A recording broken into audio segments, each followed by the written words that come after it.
मनुष्य चाहे कितना भी प्रयास क्यों ना कर ले, कितना भी प्रयत्न क्यों ना कर ले, उसे अपने कर्मों का फल तो भोगना ही पड़ता है। चाहे मनुष्य कितना ही प्रयत्न कर ले, लेकिन वह कभी अपने कर्मों से बच नहीं सकता। जैसी करनी वैसी भरनी, यह वाक्य तो आपने सुना ही होगा। अर्थात जैसे आप कर्म करोगे वैसा ही आपको फल भी प्राप्त होगा। लेकिन मेरा एक प्रश्न है, क्या आप इस बात पर यकीन करते हैं कि जैसा आप कर्म करेंगे वैसा ही आपको फल भी मिलेगा? अब आप में से अधिकतर लोगों के मन में यह प्रश्न जरूर उठ रहा होगा, क्योंकि इसमें पूछने वाली बात क्या है? ये तो सत्य ही है कि जैसे हम कर्म करेंगे वैसा ही हमें फल भी मिलेगा। लेकिन एक बार के लिए आंखें बंद करके अपने आप से यह प्रश्न कीजिए, देखिएगा कि आपको इस प्रश्न का उत्तर स्पष्टता से नहीं मिल पाएगा। कहीं ना कहीं आपके मन में एक संशय जरूर होगा कि क्या यह बात सच है या झूठ। दोस्तों, आज इस कहानी से हम समझेंगे कर्मों का खेल। आखिर अच्छे कर्मों का फल अच्छा और बुरे कर्मों का फल बुरा कैसे होता है? बहुत समय पहले की बात है। किसी गांव में एक बहुत ही ज्ञानी पंडित रहता था। एक दिन वह अपने बचपन के दोस्त से मिलने के लिए दूसरे गांव में जा रहा था।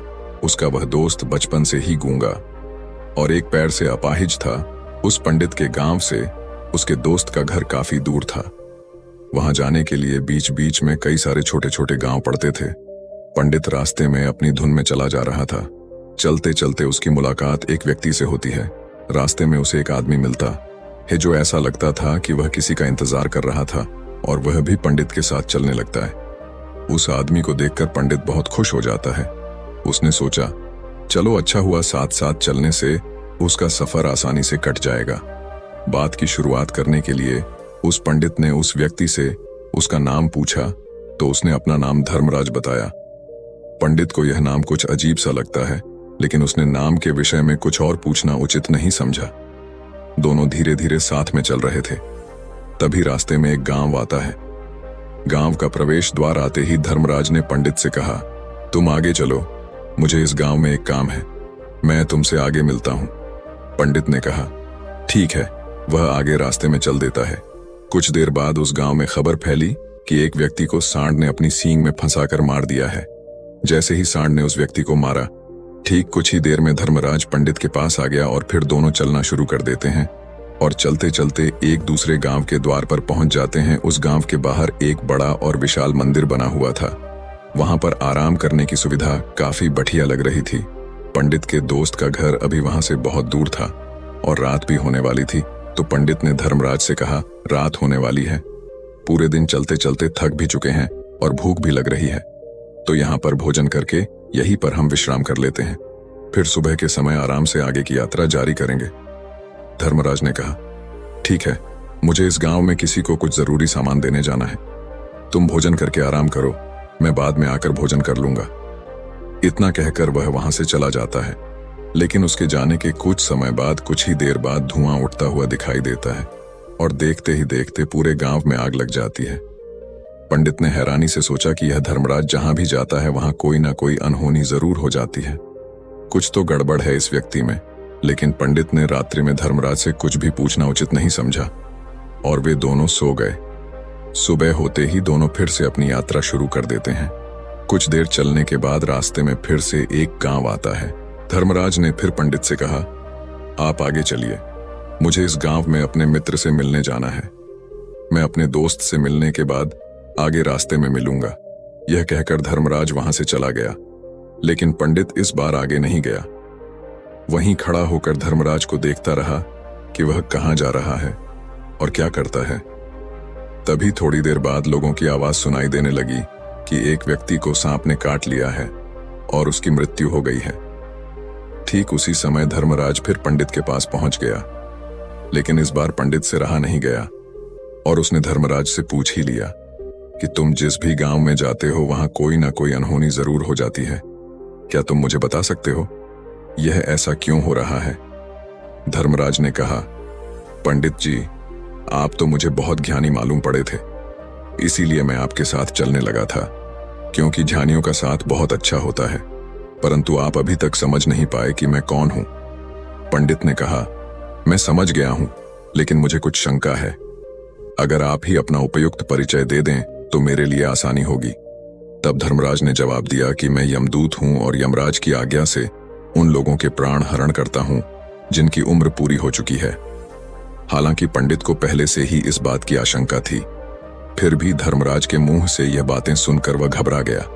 लेकिन वह हिम्मत करके पूछता है कि अगर तुम सच में यमदूत हो तो मुझे बताओ, अगली मृत्यु किसकी है? धर्मराज ने जवाब दिया, अगली मृत्यु तुम्हारे उसी मित्र की है जिससे तुम मिलने जा रहे हो, और उसकी मृत्यु का कारण भी तुम ही बनोगे।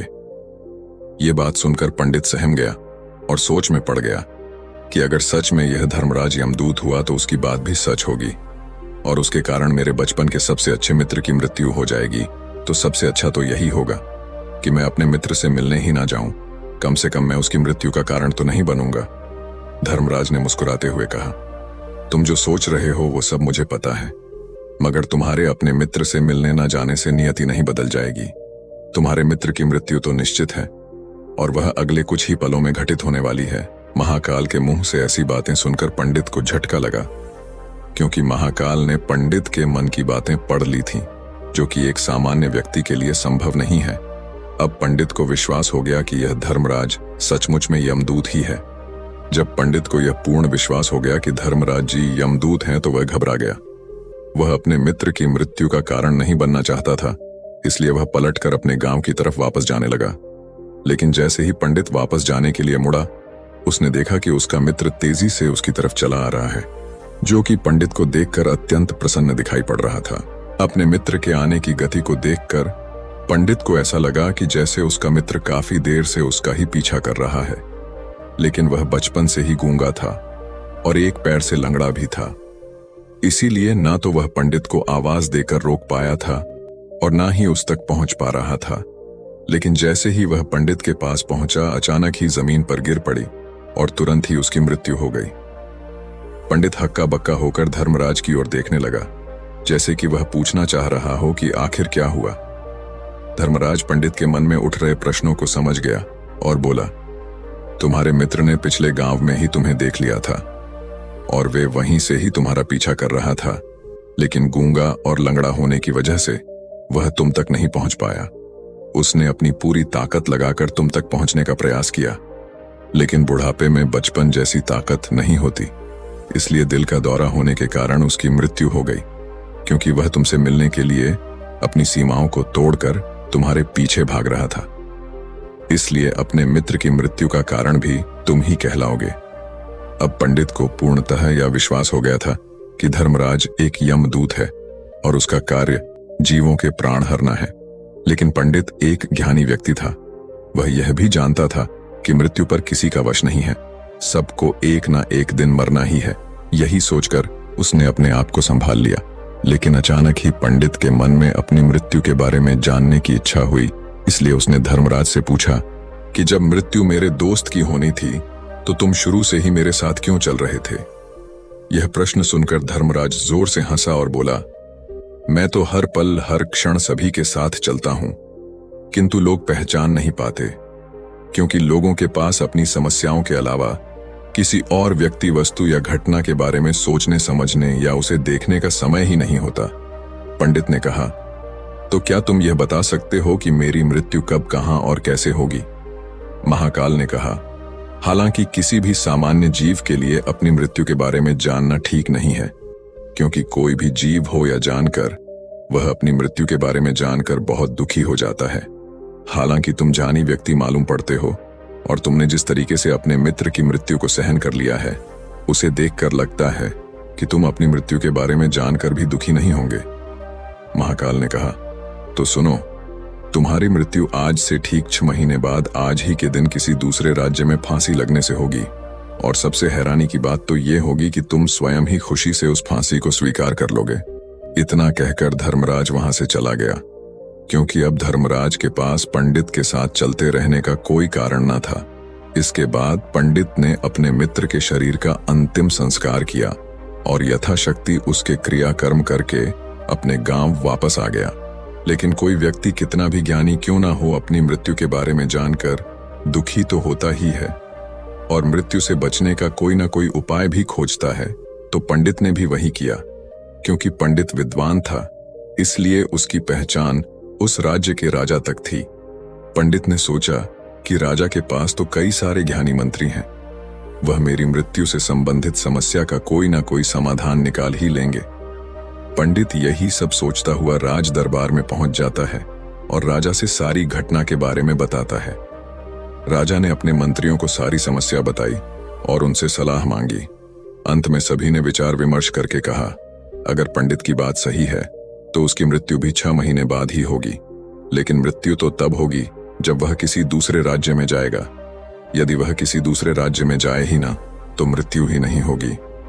मंत्रियों की यह सलाह राजा को भी सही लगी। इसके बाद पंडित के रहने की सारी व्यवस्था महल में ही कर दी गई और राजा के आदेश के बिना उस पंडित से किसी को भी नहीं मिलने दिया जाता था। लेकिन पंडित कहीं भी आ जा सकता था, ताकि पंडित को यह न लगे कि वह राजा की कैद में है। परंतु पंडित डर के मारे स्वयं ही कहीं आता जाता नहीं था। धीरे धीरे महीने गुजरते गए और पंडित की मृत्यु का समय नजदीक आने लगा और अंततः वह भी दिन आ गया जिस दिन पंडित की मृत्यु होनी थी। तो जिस दिन पंडित की मृत्यु होनी थी उसकी एक रात पहले पंडित डर के मारे जल्दी ही सो गया, ताकि जल्दी से वह रात बीत जाए और अगला दिन आ जाए, ताकि उसकी मृत्यु टल सके। यही सोचकर वह जल्दी सो जाता है। लेकिन पंडित को नींद में चलने की बीमारी थी और अपनी इस बीमारी के बारे में वह स्वयं ही नहीं जानता था। तो फिर राजा मंत्री या किसी वैद्य को इसके बारे में बताने का कोई प्रश्न ही नहीं उठता। पंडित अपनी मृत्यु को लेकर बहुत चिंतित था। वह पिछले कई दिनों से ठीक है, सो भी नहीं पा रहा था और नींद में चलने की बीमारी भी तभी होती है जब व्यक्ति ठीक से सो नहीं पा रहा हो। तो उस रात भी पंडित को नींद में चलने का दौरा पड़ा। वह उठा और महल से निकलकर अस्तबल में गया। क्योंकि पंडित राजा का खास मेहमान था, इसलिए किसी भी पहरेदार ने उसे नहीं रोका और ना ही किसी तरह की कोई पूछताछ की। अस्तबल में पहुंचकर वह सबसे तेज चलने वाले घोड़े की पीठ पर सवार होकर नींद में ही अपने राज्य की सीमा से बाहर दूसरे पड़ोसी राज्य में चला गया। इतना ही नहीं, वह दूसरे राज्य के राजा के महल में पहुंच गया। उस महल के पहरेदार ने भी उसे नहीं रोका और ना ही कोई पूछताछ की। सभी लोग रात्रि का अंतिम प्रहार होने के कारण गहरी नींद में थे। वह पंडित सीधे राजा के सैन्य कक्ष में पहुंचा, जहां राजा और रानी सो रहे थे। वह पंडित वहीं जाकर सो गया। सुबह हुई तो राजा ने पंडित को रानी के बगल में सोया हुआ देखा तो राजा बहुत क्रोधित हो गया। राजा ने पंडित को कैद करने का आदेश दे दिया। पंडित गिरफ्तार हो गया, लेकिन पंडित तो भौचक्का था। उसे तो कुछ समझ नहीं आ रहा था कि आखिर वह दूसरे राज्य में और राजा के सैन्य कक्ष में कैसे पहुंचा। लेकिन वहां उसकी यह सब सुनने वाला कोई नहीं था। अगली सुबह राजा ने पंडित को दरबार में पेश करने का आदेश दिया। कुछ देर बाद उस पंडित को दरबार में लाया गया। पंडित को देखते ही राजा इतना बबूला हो गया कि उसे फांसी पर चढ़ा देने का हुक्म सुना दिया। फांसी की सजा सुनकर पंडित कांप गया, लेकिन फिर भी थोड़ी सी हिम्मत जुटाकर राजा से बोला, महाराज, मैं नहीं जानता कि मैं राजमहल तक कैसे पहुंचा। मैं यह भी नहीं जानता हूं कि आपके सैन्य कक्ष तक मैं कैसे आया और आपके महल के किसी पहरेदार या सैनिक ने मुझे रोका क्यों नहीं। लेकिन मैं इतना जरूर जानता हूं कि आज मेरी मृत्यु होनी थी और वो होनी भी जा रही है। राजा को यह बात थोड़ी अजीब लगी। उसने पंडित से पूछा, तुम्हें कैसे पता कि आज तुम्हारी मृत्यु होनी है? राजा के इस प्रश्न के जवाब में पंडित ने पिछले 6 महीने का सारा वाक्य राजा को सुना दिया और बोला, महाराज, मेरा क्या किसी भी सामान्य व्यक्ति में इतना साहस नहीं कि वह राजा के सैन्य कक्ष में राजा की उपस्थिति में रानी के साथ सो जाए। राजा को पंडित की बात में थोड़ा तर्क दिखाई पड़ा, परंतु उसने सोचा कि यह मृत्यु से बचने के लिए धर्मराज और उसके द्वारा अपनी मृत्यु की भविष्यवाणी की कहानी बना रहा है। इसलिए राजा ने पंडित से कहा, यदि तुम्हारी बात सत्य है और आज यह तुम्हारी मृत्यु का दिन है जैसा कि यमदूत धर्मराज ने तुमसे कहा था, तो आज तुम्हारी मृत्यु का कारण मैं नहीं बनूंगा। लेकिन यदि तुम्हारी बात झूठी निकली तो निश्चित ही आज तुम्हारी मृत्यु का दिन होगा ना, क्योंकि जिस राज्य से पंडित आया था उस राज्य का राजा इस राजा का मित्र था। इसलिए इस राजा ने तुरंत अपने 2 सैनिकों को पड़ोसी राजा के पास भेजकर पंडित की बात की सत्यता का प्रमाण मांगा भेजा। भेजे गए सैनिक शाम तक लौटे और उन्होंने राजा को बताया कि महाराज, पंडित जो कुछ भी कह रहा है वह सब सत्य है। पड़ोसी राज्य के राजा ने पिछले 6 महीने से पंडित के रहने की सारी व्यवस्था अपने ही महल में कर रखी थी। पंडित राजा का खास मेहमान था। कल शाम राजा आखिरी बार पंडित से उसके कक्ष में मिले थे और उसके बाद यह इस राज्य में कैसे पहुंच गया इसकी जानकारी किसी को भी नहीं है। इसीलिए उस राज्य के राजा के अनुसार पंडित को फांसी की सजा देना ठीक नहीं है। लेकिन राजा के सामने एक नई समस्या थी, क्योंकि उसने बिना पूरी बात जाने ही पंडित को फांसी की सजा सुना दी थी। इसलिए अगर पंडित को फांसी नहीं दी जाती तो राजा के वचन का अपमान हो जाएगा, लेकिन अगर राजा की बात का मान रखा जाए तो बेवजह ही एक निर्दोष व्यक्ति की मौत हो जाएगी।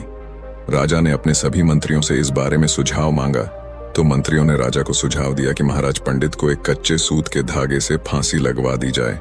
इससे आपके कथन का भी मान रह जाएगा और कच्चे सूत के धागे से पंडित को फांसी भी नहीं लगेगी और उसके प्राण भी बच जाएंगे। राजा को मंत्रियों का यह सुझाव पसंद आया और उसने ऐसा ही करने का आदेश दे दिया।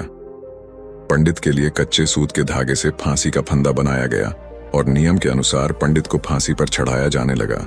सभी लोग बहुत खुश थे कि ना तो पंडित मरेगा और ना ही राजा का वचन खाली जाएगा। पंडित को भी पूर्ण विश्वास था यह सूद के धागे से तो उसकी मृत्यु हो ही नहीं सकती। पंडित उस पर चढ़ने के लिए तैयार हो गया, जैसा कि धर्मराज ने भविष्यवाणी की थी कि तुम खुद ही अपनी फांसी को स्वीकार करोगे। लेकिन जैसे ही पंडित को फांसी दी गई, सूत का धागा तो टूट गया, लेकिन टूटने से पहले उसने अपना काम कर दिया था। पंडित के गले की एक नस सूत के धागे के झटके से कट चुकी थी और पंडित जमीन पर पड़ा तड़प रहा था। उस पल उसके गले से खून की फुहार निकल रही थी और देखते ही देखते पंडित का शरीर पूरी तरह से शांत हो गया। सभी लोग आश्चर्यचकित थे और पंडित को मरता हुआ देख रहे थे। किसी को विश्वास नहीं हो रहा था कि कच्चे सूत के धागे से भी किसी इंसान की मृत्यु हो सकती है। लेकिन घटना तो घट चुकी थी।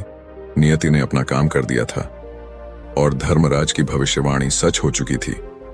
दोस्तों, श्रीमद् भागवत गीता में भगवान श्री कृष्ण ने कहा है, जो होना होता है वह होकर ही रहता है। हम चाहे कितनी ही सावधानी बरते, कितना ही उपाय कर लें, लेकिन घटना और घटना की पूरी प्रणाली पहले से ही तय होती है, जिसे हम थोड़ा सा भी इधर उधर नहीं कर सकते हैं। दोस्तों, शायद इसीलिए ईश्वर ने हमें भविष्य जानने की क्षमता नहीं दी है, ताकि हम अपने जीवन को ज्यादा बेहतर तरीके से जी सके। और यही बात उस पंडित पर भी लागू होती है। अगर पंडित ने महाकाल से अपनी मृत्यु के बारे में ना पूछा होता तो 6 महीने तक राजा के महल में कैद रहकर डर डर कर जीने की बजाय ज्यादा बेहतर जीवन जीता। तो एक दिन एक किसान बुद्ध के पास आया और बोला, महाराज, मैं एक साधारण किसान हूँ। बीज बोकर, हल चलाकर अनाज उत्पन्न करता हूँ और तब उसे ग्रहण करता हूँ, किंतु इससे मेरे मन को तसल्ली नहीं मिलती। मैं कुछ ऐसा करना चाहता हूँ जिससे मेरे खेत में अमृतत्व के फल उत्पन्न हो। आप मुझे मार्गदर्शन दीजिए जिससे मेरे खेत में अमृतत्व के फल उत्पन्न होने लगें। बात सुनकर बुद्ध मुस्कुराकर बोले, भले व्यक्ति, तुम्हें अमृतत्व का फल तो अवश्य मिल सकता है, किंतु इसके लिए तुम्हें खेत में बीज न बोकर अपने मन में बीज बोने होंगे। यह सुनकर किसान हैरानी से बोला, प्रभु, आप यह क्या कह रहे हैं? भला मन के बीज बोकर भी फल प्राप्त हो सकते हैं? बुद्ध बोले, बिल्कुल हो सकते हैं, और इन बीजों से तुम्हें जो फल प्राप्त होंगे वे वाकई साधारण न होकर अद्भुत होंगे, जो तुम्हारे जीवन को भी सफल बनाएंगे और तुम्हें नेकी की राह दिखाएंगे। किसान ने कहा, प्रभु, तब तो मुझे अवश्य बताइए कि मैं मन में बीज कैसे बोऊं? बुद्ध बोले, तुम मन में विश्वास के बीज बो, विवेक का हल चलाओ, ज्ञान के जल से उसे सींचो और उसमें नम्रता का उर्वरक डालो। इससे तुम्हें अमृतत्व का फल प्राप्त होगा। उसे खाकर तुम्हारे सारे दुख दूर हो जाएंगे और तुम्हें असीम शांति का अनुभव होगा। बुद्ध से अमृतत्व के फल की प्राप्ति की बात सुनकर किसान की आंखें खुल गईं। वह समझ गया कि अमृतत्व का फल सद्विचारों के द्वारा ही प्राप्त किया जा सकता है। गौतम बुद्ध किसी उपवन में विश्राम कर रहे थे। तभी बच्चों का एक झुंड आया और पेड़ पर पत्थर मारकर आम गिराने लगा। एक पत्थर बुद्ध के सर पर लगा और उससे खून बहने लगा। बुद्ध की आंखों में आंसू आ गए। बच्चों ने देखा तो भयभीत हो गए। उन्हें लगा कि अब बुद्ध उन्हें भला बुरा कहेंगे। बच्चों ने उनके चरण पकड़ लिए और उनसे क्षमा याचना करने लगे। उनमें से एक बच्चे ने कहा, हमसे बड़ी भूल हो गई है, मेरी वजह से आपको पत्थर लगा और आपके आंसू आ गए। इस पर बुद्ध ने कहा, बच्चों, मैं इसलिए दुखी हूं कि तुमने आम के पेड़ पर पत्थर मारा तो पेड़ ने बदले में तुम्हें मीठे फल दिए, लेकिन मुझे मारने पर मैं तुम्हें सिर्फ भय दे सका। एक बार भगवान बुद्ध अपने अनुयायियों के साथ किसी गांव में उपदेश देने जा रहे थे। उस गांव से पूर्व ही मार्ग में उन लोगों को जगह जगह बहुत सारे गड्ढे खुदे हुए मिले। बुद्ध के एक शिष्य ने उन गड्ढों को देखकर जिज्ञासा प्रकट की, आखिर इस तरह के गड्ढे खुदे होने का तात्पर्य क्या है? बुद्ध बोले, पानी की तलाश में किसी व्यक्ति ने इतने गड्ढे खोदे हैं। यदि वह धैर्यपूर्वक एक ही स्थान पर गड्ढा खोदता तो उसे पानी अवश्य मिल जाता, पर वह थोड़ी देर गड्ढा खोदता और पानी न मिलने पर दूसरा गड्ढा खोदना शुरू कर देता। व्यक्ति को परिश्रम करने के साथ धैर्य भी रखना चाहिए। एक बार भगवान बुद्ध भिक्षा के लिए एक किसान के यहाँ पहुंचे। तथागत को भिक्षा के लिए आया देखकर किसान उपेक्षा से बोला, श्रमण, मैं हल जोतता हूं और तब खाता हूं। तुम्हें भी हल जोतना और बीज बोना चाहिए और तब खाना खाना चाहिए। बुद्ध ने कहा, महाराज, मैं भी खेती ही करता हूं। इस पर किसान को जिज्ञासा हुई। बोले, गौतम, मैं न तुम्हारा हल देखता हूं, न बैल और न खेती के स्थल। तब आप कैसे कहते हैं कि आप भी खेती ही करते हैं? आप कृपया अपनी खेती के संबंध में समझाइए। बुद्ध ने कहा, महाराज, मेरे पास श्रद्धा का बीज, तपस्या रूपी वर्षा, प्रजा रूपी जोत और हल है, पाप भीरुता का दंड है, विचार रूपी रस्सी है, स्मृति और जागरूकता रूपी हल की फाल और पेनी है। मैं वचन और कर्म में संयत रहता हूं। मैं अपनी इस खेती को बेकार घास से मुक्त रखता हूं और आनंद की फसल काट लेने तक प्रयत्नशील रहने वाला हूं। अप्रमाद मेरा बैल है जो बाधाएं देखकर भी पीछे मुंह नहीं मोड़ता है। वह मुझे सीधा शांति धाम तक ले जाता है। इस प्रकार मैं अमृत की खेती करता हूं। एक बार बुद्ध से मल्लुक्य पुत्र ने पूछा, भगवान, आपने आज तक यह नहीं बताया कि मृत्यु के उपरांत क्या होता है। उसकी बात सुनकर बुद्ध मुस्कुराए। फिर उन्होंने उससे पूछा, पहले मेरी एक बात का जवाब दो। अगर कोई व्यक्ति कहीं जा रहा हो और अचानक कहीं से आकर उसके शरीर में एक विषबुझा बाण घुस जाए तो उसे क्या करना चाहिए? पहले शरीर में घुसे बाण को हटाना ठीक रहेगा या फिर देखना कि बाण किधर से आया है और किसे लक्ष्य कर मारा गया है? मल्लु के पुत्र ने कहा, पहले तो शरीर में घुसे बाण को तुरंत निकालना चाहिए, अन्यथा विष पूरे शरीर में फैल जाएगा। बुद्ध ने कहा, बिल्कुल ठीक कहा तुमने। अब यह बताओ कि पहले इस जीवन के दुखों के निवारण का उपाय किया जाए या मृत्यु की बाद की बातों के बारे में सोचा जाए? मल्लुक के पुत्र अब समझ चुका था और उसकी जिज्ञासा शांत हो गई। एक दिन एक व्यक्ति बुद्ध के पास पहुंचा। वह बहुत अधिक तनाव में था। अनेक प्रश्न उसके दिमाग में घूम घूम कर उसे परेशान कर रहे थे, जैसे आत्मा क्या है, आदमी मृत्यु के बाद कहां जाता है, सृष्टि का निर्माता कौन है, स्वर्ग नरक की अवधारणा कहां तक सच है और ईश्वर है या नहीं। उसे इन प्रश्नों के उत्तर नहीं मिल रहे थे। जब वह बुद्ध के पास पहुंचा तो उसने देखा कि बुद्ध को कई लोग घेर कर बैठे हैं। बुद्ध उन सभी के प्रश्नों व जिज्ञासाओं का समाधान अत्यंत सहज भाव से कर रहे हैं। काफी देर तक यह क्रम चलता रहा, किंतु बुद्ध धैर्यपूर्वक हर एक को संतुष्ट करते रहे। बेचारा व्यक्ति वहां का हाल देखकर परेशान हो गया। उसने सोचा कि इन्हें दुनियादारी के मामलों में पड़ने से क्या लाभ, अपना भगवत भजन करें और बुनियादी समस्याओं से ग्रस्त इन लोगों को भगाए। किंतु बुद्ध का व्यवहार देखकर तो ऐसा लग रहा था मानो इन लोगों का दुख उनका अपना दुख है। आखिर उस व्यक्ति ने पूछ ही लिया, महाराज, आपको इन सांसारिक बातों से क्या लेना देना? बुद्ध बोले, मैं ज्ञानी नहीं हूं और इंसान हूं। वैसे भी वह ज्ञान किस काम का जो इतना घमंडी और आत्म केंद्रित हो कि अपने अतिरिक्त दूसरे की चिंता ही न कर सके। ऐसा ज्ञान तो अज्ञान से भी बुरा है। बुद्ध की बातें सुनकर व्यक्ति की उलझन दूर हो गई।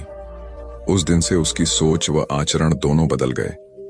कथा का सार यह है कि ज्ञान तभी सार्थक होता है जब वह लोक कल्याण में संलग्न हो। महात्मा बुद्ध एक गांव में ठहरे हुए थे।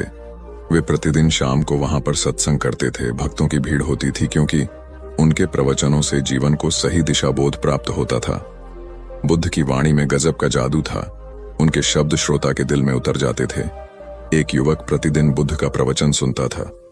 एक दिन जब प्रवचन समाप्त हो गए तो वह बुद्ध के पास गया और बोला, महाराज, मैं काफी दिनों से आपके प्रवचन सुन रहा हूं, किंतु यहां से जाने के बाद मैं अपने गृहस्थ जीवन में वैसा सदाचरण नहीं कर पाता जैसा यहां से सुनकर जाता हूं। इससे सत्संग के महत्व पर शंका भी होने लगती है। बताइए, मैं क्या करूं? बुद्ध ने युवक को बांस की एक टोकरी देते हुए उसमें पानी भरकर लाने के लिए कहा। युवक टोकरी में जल भरने में असफल रहा। बुद्ध ने यह कार्य निरंतर जारी रखने के लिए कहा। युवक प्रतिदिन टोकरी में जल भरने का प्रयास करता, किंतु सफल नहीं हो पाता। कुछ दिनों बाद बुद्ध ने उससे पूछा, इतने दिनों से टोकरी में लगातार जल डालने से क्या टोकरी में कोई फर्क नजर आया? युवक बोला, एक फर्क जरूर नजर आया है। पहले टोकरी के साथ मिट्टी जमा होती थी, अब वह साफ दिखाई देती है। कोई गंदगी नहीं दिखाई देती है और इसके छेद पहले जितने बड़े नहीं रह गए, वे बहुत छोटे हो गए हैं। तब बुद्ध ने उसे समझाया, यदि इसी तरह उसे पानी में निरंतर डालते रहोगे तो कुछ ही दिनों में ये छेद फूल कर बंद हो जाएंगे और टोकरी में पानी भर पाओगे। इसी प्रकार जो निरंतर सत्संग करते हैं उनका मन एक दिन अवश्य निर्मल हो जाता है। अवगुणों के छिद्र भरने लगते हैं और गुणों का जल भरने लगता है। युवक ने बुद्ध से अपनी समस्या का समाधान पा लिया। निरंतर सत्संग से दुर्जन भी सज्जन हो जाते हैं, क्योंकि महापुरुषों की पवित्र वाणी उनके मानसिक विकारों को दूर कर उनमें सद्विचारों का आलोक प्रसारित कर देती है। एक आदमी को बुद्ध ने सुझाव दिया कि दूर से पानी लाते हो, क्यों नहीं अपने घर के पास एक कुआं खोद लेते? हमेशा के लिए पानी की समस्या से छुटकारा मिल जाएगा। सलाह मानकर उस आदमी ने कुआं खोदना शुरू किया, लेकिन 7-8 फीट खोदने के बाद उसे पानी तो क्या, गीली मिट्टी का भी चिन्ह नहीं मिला। उसने वह जगह छोड़कर दूसरी जगह खुदाई शुरू की, लेकिन 10 फीट खोदने के बाद भी उसमें पानी नहीं निकला। उसने फिर तीसरी जगह कुआं खोदना शुरू किया, लेकिन यहां भी उसे निराशा ही हाथ लगी। इस क्रम में उसने 8-10 फीट के 10 कुएं खोद डाले, लेकिन पानी कहीं नहीं मिला। वह निराश होकर बुद्ध के पास गया। उसने बुद्ध को बताया कि मैंने 10 कुएं खोद डाले, मगर पानी एक में भी नहीं निकला। बुद्ध को आश्चर्य हुआ। वे स्वयं चलकर उस स्थान पर आए जहां उसने 10 गड्ढे खोदे हुए थे। बुद्ध ने उन गड्ढों की गहराई देखी और सारा माजरा समझ गए। फिर वे बोले, 10 कुएं खोदने की बजाय एक कुएं में ही तुम अपना सारा परिश्रम लगाते तो पानी कब का मिल गया होता। तुम सब गड्ढों को बंद कर दो, केवल एक को गहरा करते जाओ, पानी निकल आएगा। उसने बुद्ध की बात मानकर ऐसा ही किया। परिणाम स्वरूप कुआं पूर्ण होते ही पानी निकल आया। सबने भगवान बुद्ध की जय जयकार की। धन्ना सेठ के पास 7 पुश्तों के पालन पोषण जितना धन था। उसका व्यापार चारों तरफ फैला हुआ था, किंतु फिर भी उसका मन अशांत रहता था।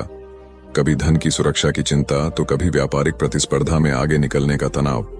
चिंता और तनाव के कारण वह अस्वस्थ रहने लगा। उसके मित्र ने उसकी गिरती दशा देखी तो उसे बुद्ध के पास जाने की सलाह दी। सेठ बुद्ध के पास पहुंचा और अपनी समस्या बताई। बुद्ध ने उसे सांत्वना देते हुए कहा, तुम घबराओ मत, तुम्हारा कष्ट अवश्य दूर होगा। बस तुम यहाँ कुछ दिन रहकर ध्यान किया करो। बुद्ध के कहे अनुसार सेठ ने रोज ध्यान करना शुरू कर दिया, किंतु सेठ का मन ध्यान में नहीं लगा। वह जैसे ही ध्यान करने बैठता उसका मन फिर अपनी दुनिया में चला जाता। उसने बुद्ध को यह बात बताई, किंतु बुद्ध ने कोई उपाय नहीं बताया। थोड़ी देर बाद जब सेठ बुद्ध के साथ वन में सायंकालीन भ्रमण कर रहा था तो उसके पैर में एक कांटा चुभ गया। वह दर्द के मारे कराहने लगा। बुद्ध ने कहा, बेहतर होगा कि तुम जी खड़ा कर कांटे को निकाल दो, तब इस दर्द से मुक्ति मिल जाएगी। सेठ ने मन कड़ाकर कांटा निकाल दिया। उसे चैन मिल गया। तब बुद्ध ने उसे समझाया, ऐसे ही लोभ, मोह, क्रोध, घमंड व द्वेष के कांटे तुम्हारे मन में गड़े हैं। जब तक अपने मन की संकल्प शक्ति से उन्हें नहीं निकालोगे, अशांत ही रहोगे। सेठ का अज्ञान बुद्ध के इन शब्दों से दूर हो गया और उसने निर्मल हृदय की राह पकड़ ली। अपनी कुप्रवृत्तियों से मुक्ति के लिए संकल्पबद्धता अनिवार्य है। जब तक व्यक्ति दृढ़ निश्चय न कर ले, वह अपनी गलत आदतों से मुक्त नहीं हो सकता। एक युवक ने बुद्ध से आकर कहा, मेरा गांव अशिक्षित है। मैं अपने परिवार से झगड़कर थोड़ा बहुत पढ़ पाया हूं। आगे और पढ़ना चाहता हूं, किंतु सभी रोक रहे हैं। घर के लोग सोचते हैं कि खेती में खूब पैसा है और उसके लिए किसी शिक्षा की आवश्यकता नहीं है। यही सोच गांव वालों की भी है। कृपया आप मेरे गांव चलकर वहां शिक्षा का प्रसार करवाइए। बुद्ध युवक की बात मानकर गांव आ गए। धर्म भीरू ग्रामीणों ने बुद्ध का सत्कार किया और रोज उनके प्रवचन सुनने आने लगे। बुद्ध जब भी शिक्षा का महत्व बताते ग्रामीण विरोधी मत रखते। एक दिन एक महिला अपने 5 साल के बच्चे के लिए पूछने लगी कि उसे किस उम्र से शिक्षा दिलवाए। तब बुद्ध ने समझाया कि तुम्हें तो 5 वर्ष पूर्व उसकी शिक्षा शुरू कर देनी थी। उसे क्या खाना है, क्या नहीं, कैसे अब क्या बोलना है आदि बातें शुरू से सिखाओगी, तभी तो वह अपना उचित ख्याल रख सकेगा। बुद्ध की यह बात महिला सहित सभी ग्रामीणों को समझ में आ गई। उन्होंने अपने बच्चों को विद्यालय भेजना शुरू किया। यह समय वर्षा का था। युवक ने लोगों को जल संग्रहण की तकनीक बताई। अधिकांश ने उपहास किया, किंतु युवक अपना काम करता रहा। बुद्ध का सहयोग प्राप्त था, इसलिए किसी ने उसका खुलकर विरोध नहीं किया। जब गर्मी में भीषण जल संकट के कारण फसलें सूखने लगीं, तो युवक ने कुएं खुदवाए, जिनमें जल संग्रहण की तकनीक के कारण खूब पानी निकला। ग्रामीण अब शिक्षा का महत्व समझ चुके थे। धीरे धीरे संपूर्ण गांव शिक्षित हो गया। ज्ञान हर उम्र में अर्जित किया जा सकता है। यही ज्ञान हमें जीवन में आने वाली समस्याओं के समाधान की राह सुझाता है। आम्रपाली बौद्ध काल में वैशाली के वृज्जसंघ की इतिहास प्रसिद्ध लिच्छवी राज नृत्यांगना थी। इनका एक नाम अम्बपाली या अम्बपालिका भी है। आम्रपाली अत्यंत सुंदर थी और कहते हैं जो भी उसे एक बार देख लेता वह उस पर मुग्ध हो जाता था। अजातशत्रु उसके प्रेमियों में था और उस समय के उपलब्ध साहित्य में अजातशत्रु के पिता बिंबसार को भी गुप्त रूप से उसका प्रणयार्थी बताया गया है। आम्रपाली को लेकर भारतीय भाषाओं में बहुत से काव्य, नाटक और उपन्यास लिखे गए हैं। एक बार की बात है, महात्मा बुद्ध अपने शिष्यों के साथ घूमते हुए वैशाली नगरी में पहुंचे। वैशाली को उस समय 16 महाजनपदों में एक महत्वपूर्ण जनपद माना जाता था, जिसकी ख्याति दूर दूर तक फैली हुई थी। यह नगरी परम वैभवशाली और हर तरफ से संपन्न थी। महात्मा बुद्ध के आने की बात पूरे नगर में फैलते देर न लगी। जिसे जब पता चलता वह तभी उनसे मिलने पहुंच जाता और उनके उपदेश सुनकर खुद को भाग्यशाली समझता। बुद्ध का चरित्र ही ऐसा प्रभावशाली था कि उनसे प्रभावित हुए बिना कोई नहीं रह सका। उस नगर की गणिका और राजनर्तकी आम्रपाली भी बुद्ध से मिलने की इच्छुक थी। वह खुद महात्मा बुद्ध के पास चलकर आई और उन्हें अपने घर भोजन के लिए आमंत्रित किया। उसने इतने सरल और प्रेम भाव से बुद्ध से विनती की कि बुद्ध मना नहीं कर सके। जब यह बात उनके शिष्यों को पता चला कि महात्मा बुद्ध ने एक गणिका का आमंत्रण स्वीकार किया है, तो सबने इसका विरोध किया। महात्मा बुद्ध ने बड़ी सरलता से अपने शिष्यों से कहा, मैंने तो उसकी प्रेम भावना देखी। उसने जिस भावना से मुझे बुलाया है वह बिल्कुल पवित्र और निश्चल था।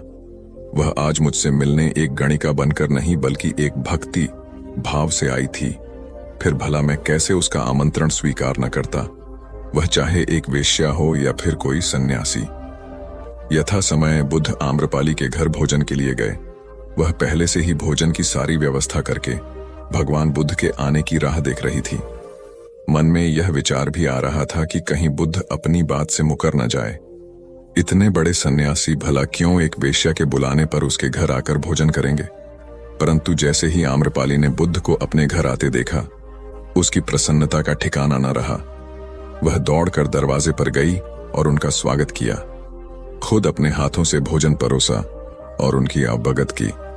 महात्मा बुद्ध के शिष्यों ने जो उनके साथ आए थे, जब एक वेश्या को, जिसके कदमों में खुद सम्राट बिंबिसार से लेकर अजातशत्रु थे, पूरी वैशाली जिसके एक झलक पाने के लिए तरसती थी, उसे एक सन्यासी के लिए ऐसा व्यवहार करते देख बुद्ध के शिष्यों के मन में अपने गुरु के लिए सम्मान और ज्यादा बढ़ गया। आम्रपाली ने महात्मा बुद्ध के व्यक्तित्व के बारे में जैसा सुना था, उनसे मिलने के बाद वह उनसे उससे ज्यादा प्रभावित हुई और उसी समय वह बुद्ध की शरण में चली गई। अपनी सारी संपत्ति वह बौद्ध मठ के नाम करके आजीवन भिक्षुणी बन गई। बहुत पुरानी बात है। गौतम बुद्ध एक शहर में प्रवास कर रहे थे। उनके कुछ शिष्य भी उनके साथ थे। उनके शिष्य एक दिन शहर में घूमने निकले तो उस शहर के लोगों ने उन्हें बहुत बुरा भला कहा। शिष्यों को बहुत बुरा लगा और वे वापस लौट गए। गौतम बुद्ध ने जब देखा कि उनके सभी शिष्य बहुत क्रोध में दिख रहे हैं, तो उन्होंने पूछा, क्या बात है, आप सभी इतने तनाव में क्यों दिख रहे हैं। तभी एक शिष्य क्रोध में बोला, हमें यहां से तुरंत प्रस्थान करना चाहिए। जब हम बाहर शहर में घूमने गए तो यहाँ के लोगों ने बिना वजह हमें बहुत बुरा भला कहा। जहां हमारा सम्मान न हो वहां हमें एक पल भी नहीं रहना चाहिए। यहाँ के लोग सिर्फ दुर्व्यवहार के सिवा कुछ जानते ही नहीं हैं। गौतम बुद्ध ने मुस्कुराकर कहा, क्या किसी और जगह पर तुम सद्व्यवहार की अपेक्षा रखते हो? दूसरा शिष्य बोला, इस शहर से तो भले लोग ही होंगे। तब गौतम बुद्ध बोले, किसी जगह को सिर्फ इसलिए छोड़ देना गलत होगा कि वहां के लोग दुर्व्यवहार करते हैं। हम तो संत हैं, हमें तो कुछ ऐसा करना चाहिए कि जिस स्थान पर भी जाएं, उस स्थान को तब तक न छोड़े जब तक अपनी अच्छाइयों से वहां के लोगों को सुधार न दें। हम जिस भी स्थान पर जाएं, वहां के लोगों का कुछ न कुछ भला करके ही वापस लौटें। हमारे अच्छे व्यवहार के बाद वह कब तक बुरा व्यवहार करेंगे? आखिर में उन्हें सुधरना ही होगा। वास्तविकता में संतों का कार्य तो ऐसे लोगों को सुधारना ही होता है। सही चुनौती वो है जब हम विपरीत परिस्थितियों में खुद को साबित कर सकें।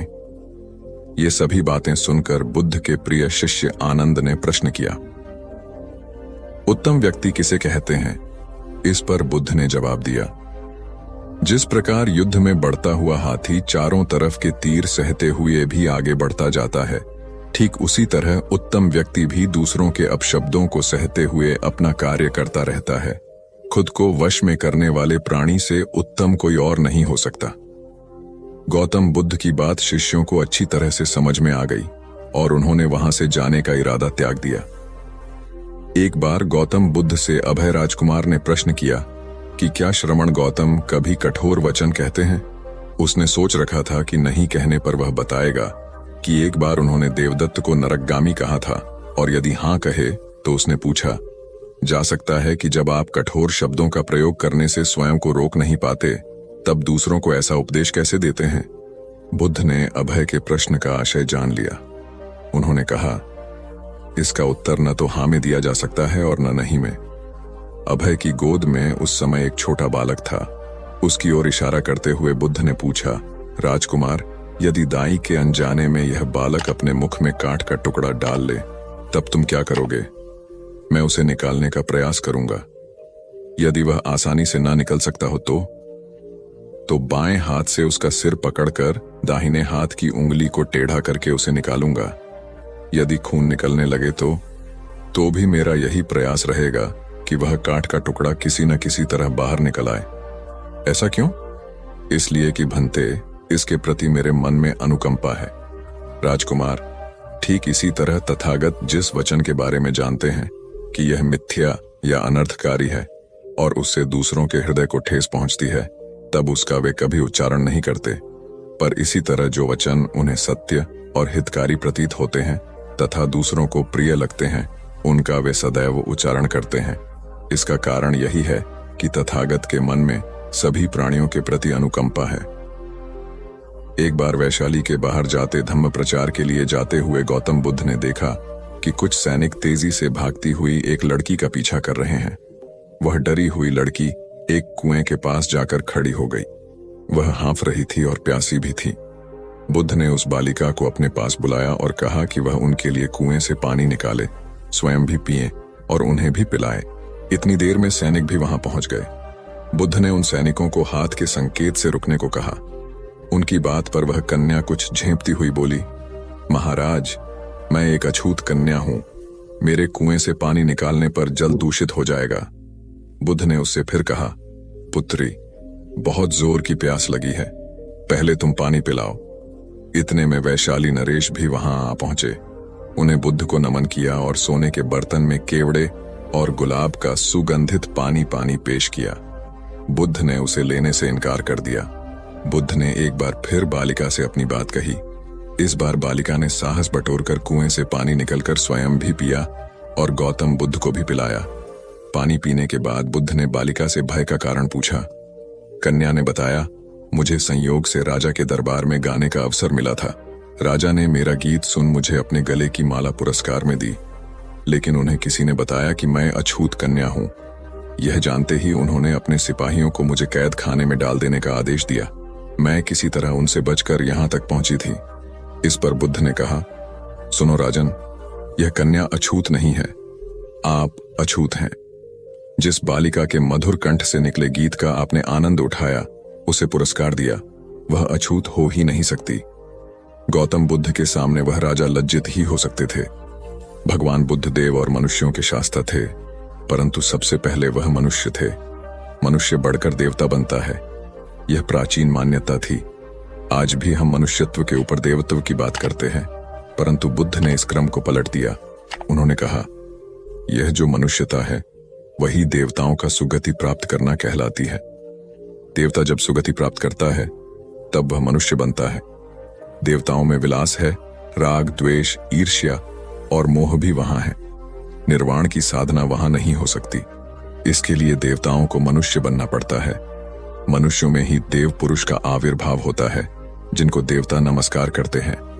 मानवता धर्म का उपदेश देने वाले बुद्ध स्वयं मानवता के जीते जागते रूप थे। यहां उनके जीवन से संबंधित कुछ प्रसंग दिए जाते हैं, जिनसे उनके व्यक्तित्व में बैठी हुई गहरी मानवता का दर्शन होता है। भगवान का परिनिर्वाण होने वाला है। रात का पिछला पहर है। भिक्षु उनकी शैया को घेरे बैठे हैं। बुद्ध उन्हें उपदेश दे रहे हैं। कह रहे हैं, भिक्षुओं, बुद्ध, धर्म और संघ के विषय में कुछ शंका हो तो पूछ लो। पीछे मलाल मत करना कि भगवान हमारे सामने थे पर हम उनसे कुछ पूछ ना सके। कोई शिष्य नहीं बोलता। भगवान 3 बार कहते हैं, पर कोई भिक्षु कुछ पूछने को नहीं उठता। भगवान को शंका होती है कि कहीं वे उनके गौरव का विचार करके पूछने में संकोच तो नहीं कर रहे। इसलिए वह कहते हैं, शायद भिक्षुओं, तुम मेरे गौरव के कारण नहीं पूछ रहे। जैसे मित्र मित्र से पूछता है, वैसे तुम मुझसे पूछो। बुद्ध अपने शिष्यों की समान भूमिका पर आ जाते हैं। उनकी यह विनम्रता मनुष्य धर्म की आधार भूमि है। बुद्ध ने अपने को भिक्षुओं का कल्याण मित्र कहा है, जो उनकी मानवीय सहृदयता और विनम्रता को सूचित करता है। एक दूसरा दृश्य भी उसी समय का है। चंद करमार पुत्र के यहाँ बुद्ध ने अंतिम भोजन किया था। उसके बाद ही उन्हें खून गिरने की कड़ी बीमारी हो गई थी, जो उनके शरीरांत का कारण बनी। बुद्ध को उसके हृदय का बड़ा ध्यान था। भक्त उपासक को यह अफसोस हो सकता था कि उसका भोजन करके ही भगवान का शरीर छूट गया। इसलिए आखिरी सांस लेने से पहले उन्होंने आनंद को आदेश दिया, आनंद, चंद करमार पुत्र की इस चिंता को दूर करना और कहना, आयुष्मान, तूने बड़ा लाभ कमाया कि मेरे भोजन को करके तथागत परिनिर्वाण को प्राप्त हुए। जिसके हृदय में अगाध करुणा थी वह ऐसा क्यों न कहता।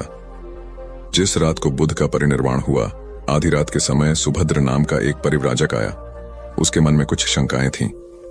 आनंद ने उसे यह कहकर रोक दिया, उन्हें हैरान मत करो, वह थके हुए हैं। भगवान ने आनंद की बात सुन ली। उन्होंने आनंद से कहा, नहीं आनंद, सुभद्र को मना मत करो, मेरे पास आने दो। वह परम ज्ञान की इच्छा से पूछना चाहता है, हैरान करने की उसकी इच्छा नहीं है। पूछने पर जो मैं उसे कहूंगा वह उसे जल्दी ही समझ लेगा। मध्य रात्रि में, उस अवस्था में सुभद्र की तथागत से उपदेश सुनने का सौभाग्य मिल गया। एक बड़ी दुखियारी स्त्री थी। पति, पुत्र, परिवार सब उसका नष्ट हो गया था। मारे दुख के वह पागल हुई फिरती थी। कपड़े पहनने का भी उसे होश न था। उसका नाम पटाचार था। एक दिन घूमते हुए वह बुद्ध के पास जैतवन आराम में आ गई। उस नंगी स्त्री को देखकर लोगों ने कहा, यह पागल है, इसे इधर मत आने दो। बुद्ध ने कहा, इसे मत रोको। जैसे ही वह पास आई, बुद्ध ने कहा, भगिनी, स्मृति लाभ कर। स्त्री को कुछ होश आया। लोगों ने उस पर कपड़े डाल दिए जिन्हें उसने ओढ़ लिया। स्त्री फूट फूट कर रोने लगी। बुद्ध ने अपने उपदेशामृत से उसके शोक को दूर कर दिया। बुद्ध का एक भिक्षु शिष्य था, वक्कली। वह एक बार बीमार पड़ गया। उसने अपने एक साथी भिक्षु के द्वारा भगवान का दर्शन करने की अपनी इच्छा उन तक पहुंचवाई। भगवान उसकी इच्छा पूरी करने उसके पास गए।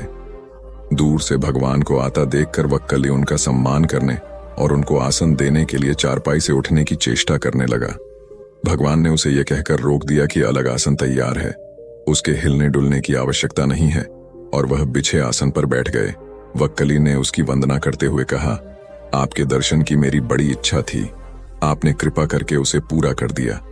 बुद्ध ने कोमल स्वर में कहा, वक्कली शांत हो जा, तेरी जैसी गंदी काया है वैसी ही मेरी है।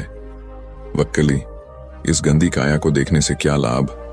जो धर्म को देखता है वह मुझे देखता है, जो मुझे देखता है वह धर्म को देखता है।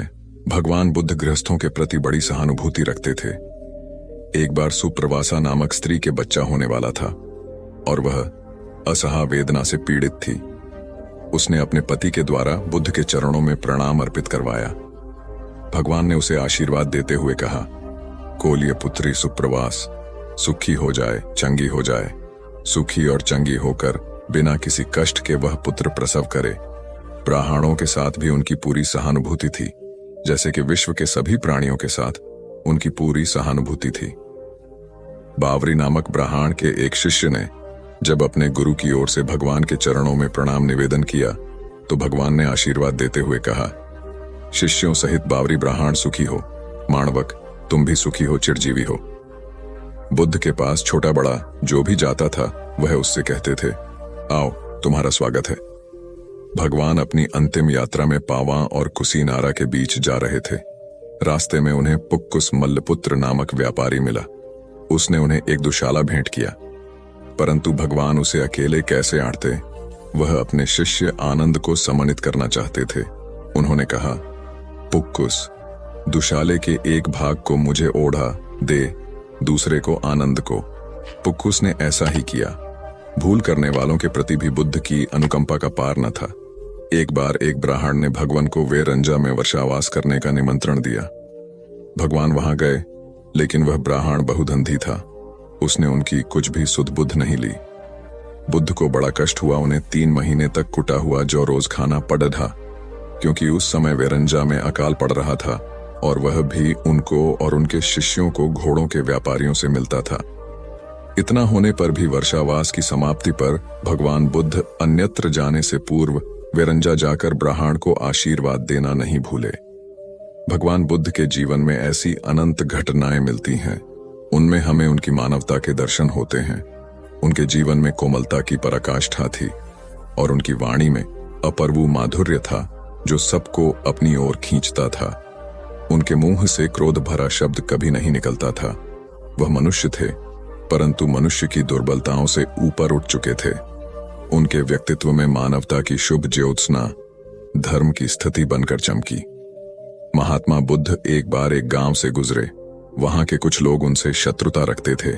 उन्होंने उन्हें रास्ते में घेर लिया, बेतहाशा गालियां देकर अपमानित करने लगे। बुद्ध सुनते रहे। जब वे थक गए तो बोले, आपकी बात पूरी हो गई हो तो मैं जाऊं। वे लोग बड़े हैरान हुए। उन्होंने कहा, हमने तो तुम्हें गालियां दी, तुम क्रोध क्यों नहीं करते? बुद्ध बोले, तुमने देर कर दी। अगर 10 साल पहले आए होते तो मैं भी तुम्हें गालियां देता। तुम बेशक मुझे गालियां दो, लेकिन मैं अब गालियां लेने में असमर्थ हूं। सिर्फ देने से नहीं होता, लेने वाला भी तो चाहिए। जब मैं पहले गांव से निकला था तो वहां के लोग भेंट करने मिठाइयां लाए थे, लेकिन मैंने नहीं ली क्योंकि मेरा पेट भरा था। वे उन्हें वापस ले गए। बुद्ध ने थोड़ा रुककर कहा, जो लोग मिठाइयां ले गए उन्होंने मिठाइयों का क्या किया होगा? एक व्यक्ति बोला, अपने बच्चों, परिवार और चाहने वालों में बांटी होंगी। बुद्ध बोले, तुम जो गालियां लाए हो उन्हें मैंने नहीं लिया। क्या तुम इन्हें भी अपने परिवार और चाहने वालों में बांटोगे? बुद्ध के सारे विरोधी शर्मिंदा हुए और वे बुद्ध के शिष्य बन गए। एक बार महात्मा बुद्ध किसी गांव में गए। वहां एक स्त्री ने उनसे पूछा कि आप तो किसी राजकुमार की तरह दिखते हैं, आपने युवावस्था में गेरुआ वस्त्र क्यों धारण किया है? बुद्ध ने उत्तर दिया कि मैंने 3 प्रश्नों के हल ढूंढने के लिए संन्यास लिया है। बुद्ध ने कहा, हमारा शरीर युवा और आकर्षक है, लेकिन यह वृद्ध होगा, फिर बीमार होगा और अंत में यह मृत्यु को प्राप्त हो जाएगा। मुझे वृद्धावस्था, बीमारी और मृत्यु के कारण का ज्ञान प्राप्त करना है। बुद्ध की बात सुनकर स्त्री बहुत प्रभावित हो गई और उसने उन्हें भोजन के लिए आमंत्रित किया। जैसे ही ये बात गांव के लोगों को मालूम हुई तो सभी ने बुद्ध से कहा कि वे उस स्त्री के यहां न जाएं, क्योंकि वह स्त्री चरित्रहीन है। बुद्ध ने गांव के सरपंच से पूछा कि क्या यह बात सही है। सरपंच ने भी गांव के लोगों की बात में सहमति जताई। तब बुद्ध ने सरपंच का एक हाथ पकड़कर कहा कि अब ताली बजाकर दिखाओ। इस पर सरपंच ने कहा कि यह असंभव है, एक हाथ से ताली नहीं बज सकती। बुद्ध ने कहा कि ठीक इसी प्रकार कोई स्त्री अकेले ही चरित्रहीन नहीं हो सकती है। यदि इस गांव के पुरुष चरित्रहीन नहीं होते तो वह स्त्री भी चरित्रहीन नहीं होती। गांव के सभी पुरुष बुद्ध की ये बात सुनकर शर्मिंदा हो गए। भगवान गौतम बुद्ध अपने शिष्यों को किसी न किसी माध्यम से शिक्षा देते रहते थे। एक बार महात्मा बुद्ध जब अपने शिष्यों को शिक्षा दे रहे थे तो उन्होंने हाथ में एक रस्सी पकड़कर उसमें बहुत सी गांठें दी। उसके पश्चात महात्मा बुद्ध ने वहां पर उपस्थित शिष्यों से प्रसन्न पूछा, क्या यह रस्सी वैसी ही है जैसी गांठें लगाने से पहले थी? एक शिष्य ने महात्मा बुद्ध के प्रश्न का उत्तर दिया। वह कहने लगा कि गुरुजी, एक दृष्टिकोण से देखें तो यह रस्सी वैसी ही है जैसी पहले थी, लेकिन अगर दूसरे दृष्टिकोण से देखें तो रस्सी में 3 गांठें पड़ चुकी हैं। इसलिए देखने में इसका स्वरूप कुछ बदल चुका है, लेकिन एक सत्य यह भी है कि बाहर से देखने पर चाहे इसका स्वरूप बदल चुका है, लेकिन भीतर से इसके बुनियादी रूप से यह पहले के जैसी ही है। शिष्य का उत्तर सुनकर महात्मा बुद्ध संतुष्ट हो गए। उसके पश्चात महात्मा बुद्ध ने कहा, मैं रस्सी की इन गांठों को खोल देता हूं। महात्मा बुद्ध रस्सी के दोनों सिरों को पूरी ताकत से खींचने लगे। फिर उन्होंने शिष्यों से प्रश्न किया कि क्या इससे गांठें खुल जाएंगी?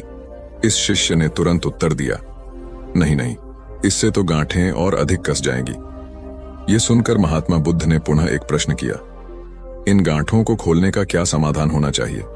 शिष्य तुरंत बोला, गुरुजी, हमें इन गांठों को ध्यान से देखना चाहिए कि इसकी गांठें कैसे लगाई गई हैं। उसके पश्चात इनको खोलने का प्रयत्न करना चाहिए। शिष्य का उत्तर सुनकर महात्मा बुद्ध मुस्कुराते हुए बोले कि जीवन का यही सूत्र मैं आप लोगों को समझाना चाहता हूं। आप जीवन में जब कभी भी किसी समस्या में फंसे तो सबसे पहले उस समस्या का कारण ढूंढें और फिर उसका निवारण करें। व्यवहारिक जीवन में लोग समस्या का कारण जाने बिना ही उसका समाधान ढूंढने की कोशिश करते हैं, जिस कारण उनको उचित परिणाम नहीं मिल पाता। महात्मा बुद्ध शिष्य को कहने लगे कि बहुत से लोग मुझसे पूछते हैं कि आपने क्रोध को कैसे समाप्त करें, लेकिन कभी किसी ने यह नहीं पूछा कि मुझे क्रोध क्यों आता है। ऐसे ही लोग मुझसे पूछते हैं कि अहंकार को कैसे समाप्त करूं, लेकिन कोई यह जानने की कोशिश नहीं करता कि आखिर अहंकार का बीज उनके अंदर कैसे उत्पन्न हुआ। जैसे रस्सी में गांठें लगाने के बाद भी उसका वास्तविक स्वरूप नहीं बदलता, वैसे ही व्यक्ति में चाहे जैसे भी अवगुण पैदा हो जाए, उसके अंदर की अच्छाई कभी समाप्त नहीं होती। जैसे हम धैर्य से रस्सी की गांठों को ध्यान से देखकर खोल सकते हैं, वैसे ही जीवन में आने वाले विकारों और समस्याओं का हल हम ढूंढ सकते हैं। अगर जीवन में किसी भी तरह की कोई समस्या उत्पन्न हुए है तो उसके कारण को ध्यान से समझने पर उसका निवारण भी स्वतः मिलने लगते हैं। दुनिया में जो तरक्की हो रही है या देश में कोई तरक्की करता है तो उसे जरूर देखना चाहिए, चाहे घर की टीम हो या बाहरी लोगों को मिलाकर बनाई हुई हो। जहां जहां अच्छे समूह बन गए वहां वहां तरक्की हो गई, ऐसा ही देखा गया है। आपके आसपास जितने लोग तरक्की पसंद हैं वो मिलकर ही काम करते होंगे, उनका टीम वर्क अच्छा होगा। एक परिवार था, वो गरीब था, खाने को कुछ नहीं था। काफी सोचा कि काम मिले, मगर काम नहीं मिला। 2 बच्चे थे, बीबी थी। एक दिन उन्हें विचार आया कि इस गांव में काम मिलना मुश्किल है, चलो कहीं और चलते हैं। इस इरादे से वे एक दिन गांव छोड़कर चल दिए। रात का समय था, रास्ता भी जंगली था। सोचा वृक्ष के नीचे रात गुजारी जाए। आदमी ने अपने एक लड़के को लकड़ी चुनने तथा दूसरे को पानी लाने के लिए भेज दिया तथा बीवी को चूल्हा बनाने के लिए कहा और उसने जगह साफ कर दी। चारों ने अपने अपने काम कर लिए। चूल्हा जलाया गया, पानी गर्म होने लग गया। वृक्ष के ऊपर हंस रहता था। वो सोचने लगा, ये कैसा मूर्ख है, इन्होंने चूल्हा तो जला दिया मगर इनके पास पकाने को तो है ही नहीं कुछ भी। हंस ने उनसे पूछा, तुम्हारे पास पकाने को क्या है? वो आदमी बोला, तुझे मार के खाएंगे। हंस बोला, मुझे क्यों मारोगे? आदमी बोला, हमारे पास न पैसा है और न ही सामान, तो क्या करें? हंस सोच में पड़ गया। इन्होंने चूल्हा भी जला लिया है, सब कर्मशील हैं, मुझे तो ये खा ही जाएंगे। तो हंस बोला, अगर मैं आपको धन दे दूं तो मुझे छोड़ दोगे? घर का स्वामी बोला, हाँ छोड़ देंगे। हंस कहने लगा, मेरे साथ चलो, मैं तुम्हें धन देता हूं। हंस उनको थोड़ी दूर ले गया और चोंच से इशारा किया और कहा कि यहां से निकाल लो। उन्होंने गड्ढा खोदा और वहां से धन निकाल लिया। हंस का धन्यवाद करके वापस अपने गांव आ गए और एक ही दिन में खूब मौज से रहने लग गए। अब उनके घर में किसी चीज की कमी नहीं थी। पड़ोसी ने देखा कि इस परिवार के पास ऐसी कौन सी चीज आ गई जो इनके पास इतना कुछ आ गया। उसने छोटे लड़के को बुलाकर सारी बात पूछ ली कि पैसा कहां से आया है। उनके भी 2 बच्चे थे, उन्होंने भी ऐसी योजना बनाई और चल दिए। उन्होंने उसी वृक्ष के नीचे डेरा लगा लिया। आदमी ने अपने बड़े लड़के को कहा, लकड़ी लाओ तथा छोटे लड़के को पानी लाने के लिए कहा, परंतु दोनों आनाकानी करने लगे। बीबी ने भी कहा कि मैं थक चुकी हूँ। जैसे जैसे पानी लकड़ी इकट्ठी हो गई और पानी गर्म होने लगा, हंस फिर आया और बोला, तुम्हारे पास खाने को तो नहीं है तो फिर पानी गर्म कर रहे हो। आदमी बोला, तुझे मारकर खाएंगे। हंस मुस्कुरा उठा और बोला, मारने वाले तो 3 दिन पहले आए थे, तुम अपना समय खराब मत करो, घर जाओ, तुम मुझे क्या मरोगे, तुम तो आपस में ही लड़ रहे हो। जिन्होंने दूसरों को जितना होता है वे खुद नहीं लड़ते। संसार का नियम भी ऐसा ही है। जिन लोगों ने तरक्की करनी है वे मिलकर चलते हैं, और आज भी संसार में उनका ही बोल बाला है। जो आपसी तालमेल में रहते हैं वे ही समाज रूपी हंस को जीत सकते हैं। एक बार अकबर ने बीरबल से कहा, मुझे परमात्मा दिखा दो। राजा का हुक्म था। बीरबल बहुत परेशान था कि परमात्मा को कैसे राजा को दिखाए।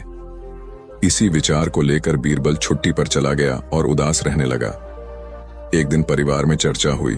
उदासी का कारण पूछा गया तो बीरबल ने बता दिया कि राजा ईश्वर के दर्शन करना चाहते हैं।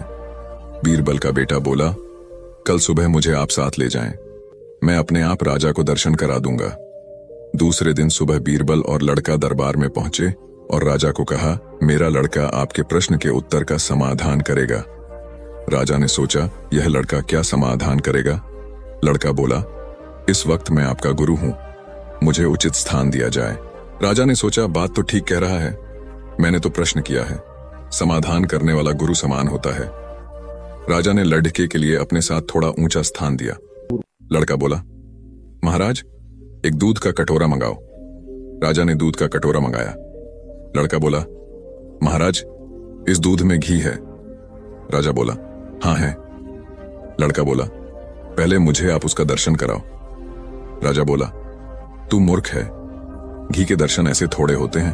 पहले दूध को गर्म करना पड़ता है, फिर उसकी दही जमाना पड़ता है, फिर उसको मघानी में रिड़का जाता है, फिर मक्खन निकलता है, फिर उसे गर्म गर्म कढ़ाई में डाला जाता है, फिर उसकी मैल निकाली जाती है, तब जाकर घी के दर्शन होते हैं। ऐसे ही थोड़े दर्शन होते हैं। लड़का बोला, यही उत्तर है आपके प्रश्न का। पहले इंसान को तपना पड़ता है, फिर उसको जमना पड़ता है, फिर उसको साधना करनी पड़ती है, फिर उसको ज्ञान की अग्नि में तपना होता है, फिर उस ईश्वर के दर्शन होते हैं। अकबर समझ गया और बोला, तू वाकई ही मेरा गुरु है। ईश्वर को जानने के लिए बहुत कुछ करना पड़ता है। वैसे हर आत्मा में ईश्वर का अंश है और उसी को ईश्वर का रूप समझना चाहिए, तभी सुख की प्राप्ति होती है।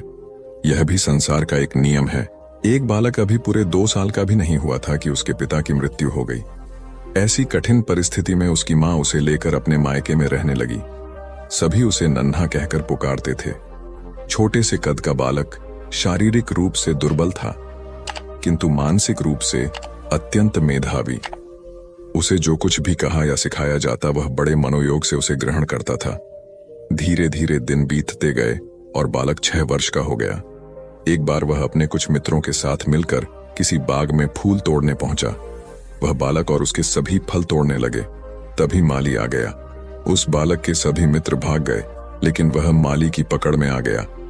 माली ने उसे डंडे से पीटना शुरू किया। नन्हा मार खाता रहा और फिर धीमी आवाज में माली से बोला, मेरे पिता इस दुनिया में नहीं है, इसलिए तुम मुझे इस तरह मार रहे हो। बालक की बात सुनकर माली का हाथ रुक गया। माली शांत होकर बोला, बेटा, तुम्हारे पिता के न होने से तुम्हारी जिम्मेवारी और अधिक बढ़ जाती है कि तुम कोई गलत काम नहीं करो। यह सुनकर नन्हा बालक फूट फूट कर रो पड़ा और फिर कभी गलत काम न करने का संकल्प लिया। यही नन्हा बालक बड़ा होकर लाल बहादुर शास्त्री के नाम से विख्यात हुआ और प्रधानमंत्री के रूप में अपने गुण व व्यवहार से सर्वत्र प्रशंसा पाई। कथा का सार यह है कि माँ बाप के अमूल्य मार्गदर्शन के अभाव की स्थिति में और अधिक जिम्मेदार बनकर आत्मविकास करना चाहिए। 19वीं शताब्दी का एक प्रसंग है। मेदिनीपुर जिले के वीर सिंह नामक गांव में एक माँ अपने पुत्र के साथ रहती थी। माँ का रहन सहन अत्यंत सादा था और विचार अति उच्च।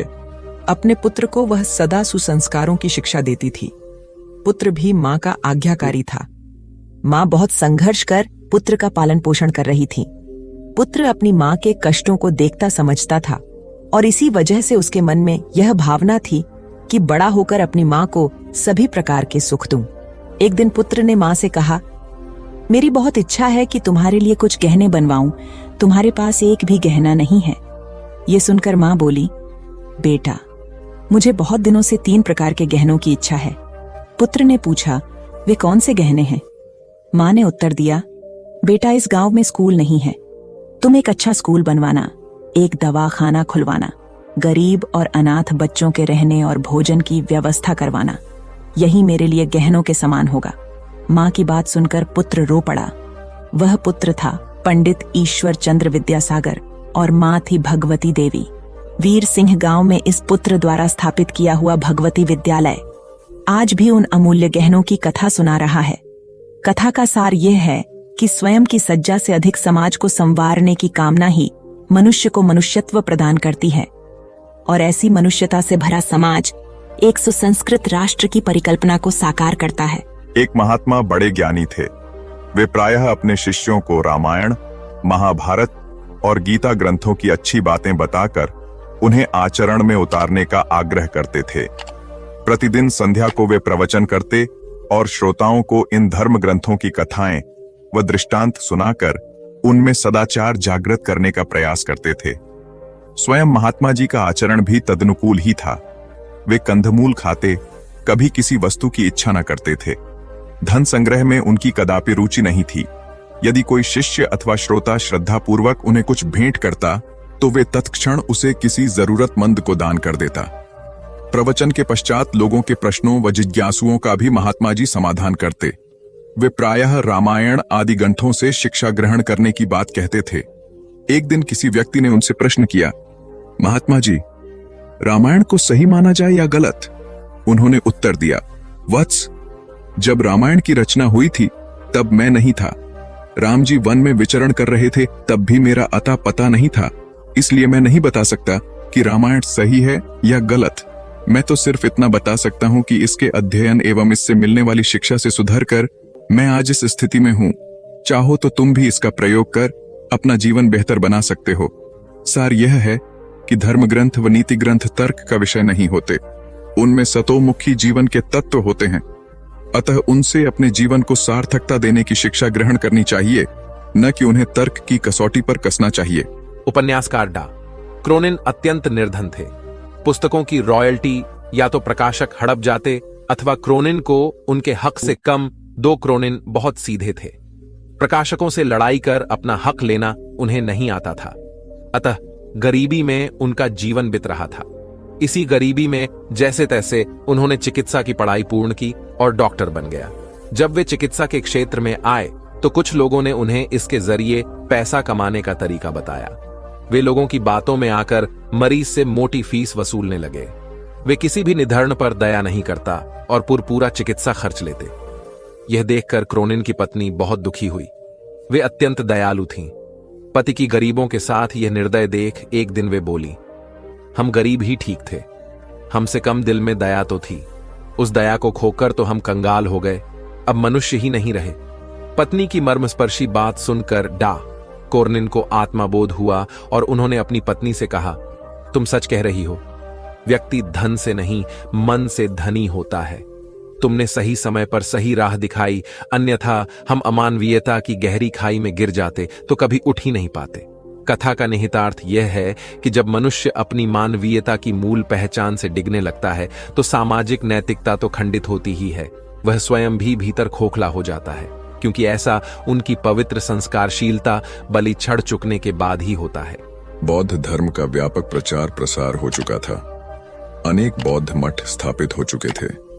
सभी मठों में योग्य आचार्य व कुलपित की नियुक्ति की जानी थी, ताकि वे बौद्ध धर्म के समुचित प्रसार में अपनी महती भूमिका निभा सकें। आचार्य व कुलपति की नियुक्ति में उनके ज्ञान और विवेक के अतिरिक्त उनकी परहित रुचि को भी विशेष रूप से परखा जाता था, क्योंकि मठ सामूहिक हितों को प्रमुखता देते थे। एक बड़े बौद्ध मठ के लिए योग्य कुलपति की नियुक्ति उन दिनों चर्चा का विषय थी। उस बौद्ध मठ के आचार्य ज्ञान और विवेक के धनी मोदगल्यायन थे। कुलपति पद के लिए 3 उम्मीदवार थे और तीनों ही योग्य थे, किंतु चुनाव तो एक का ही करना था। अतः तीनों की परीक्षा लेने के लिए तीनों को जंगल में भेजा गया।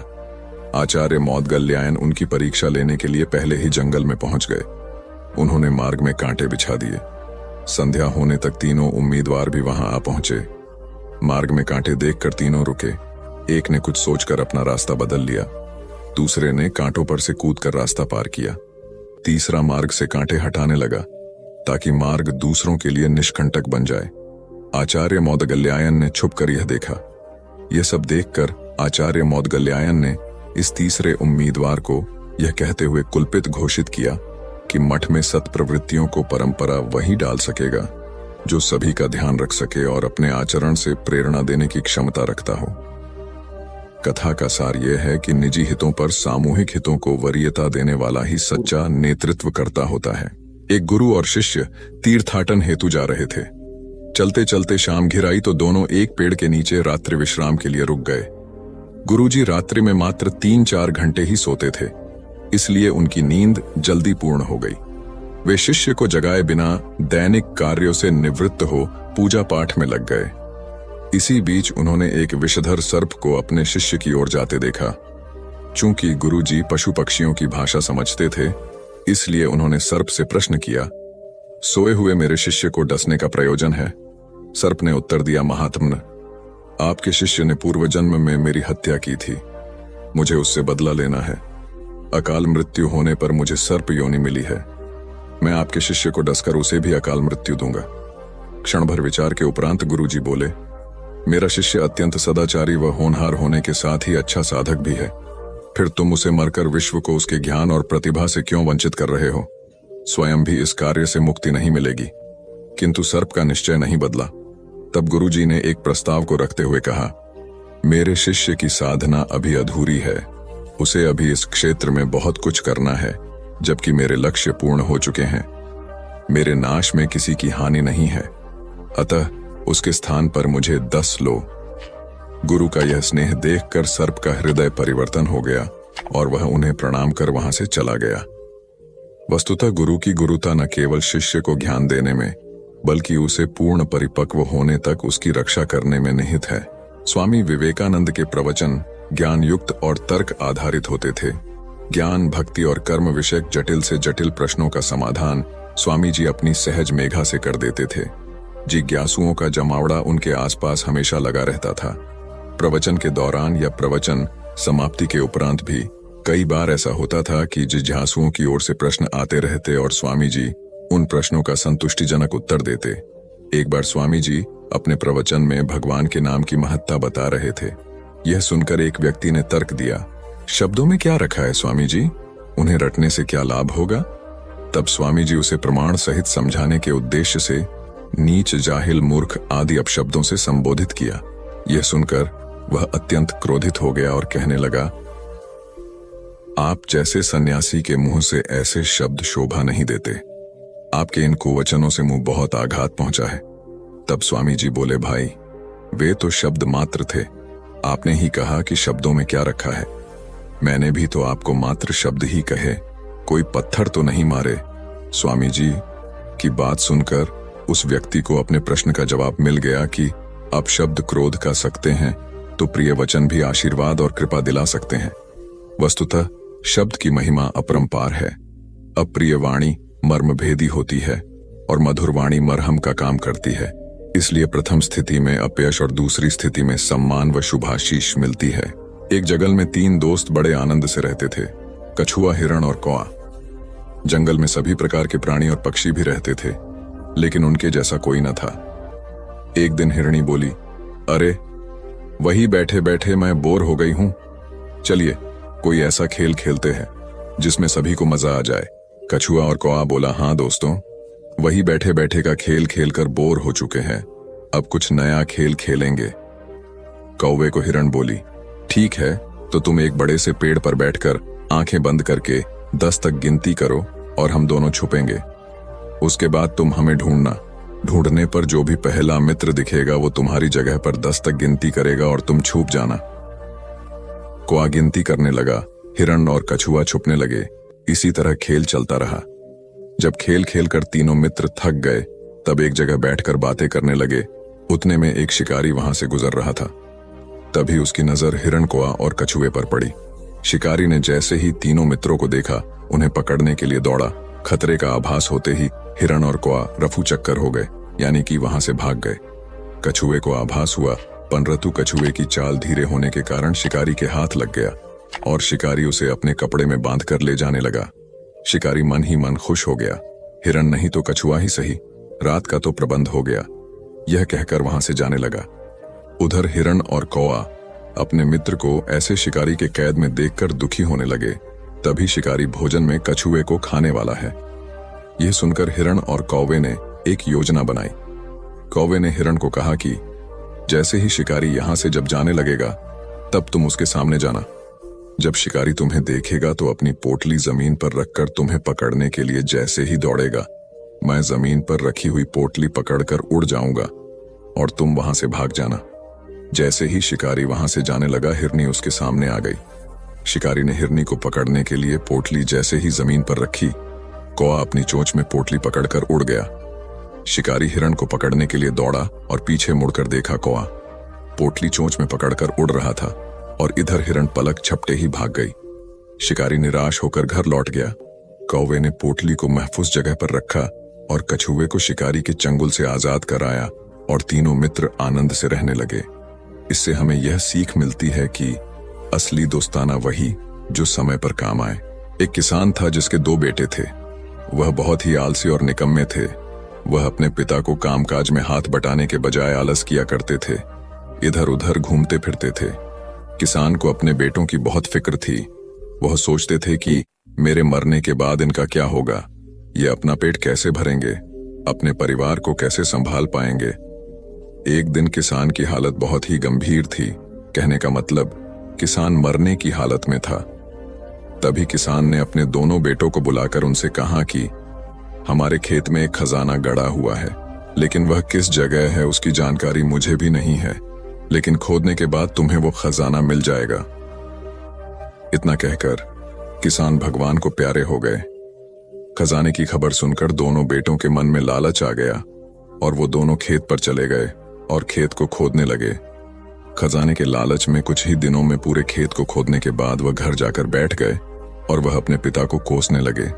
इसी तरह कुछ महीने बीत गए और वर्षा ऋतु का आगमन हुआ। किसान के बेटों के पास पेट भरने के लिए सिर्फ एक ही जरिया था, वो थी खेती। तब बाकी किसानों की तरह किसान के बेटों ने खेत में बीज बोने शुरू कर दिए।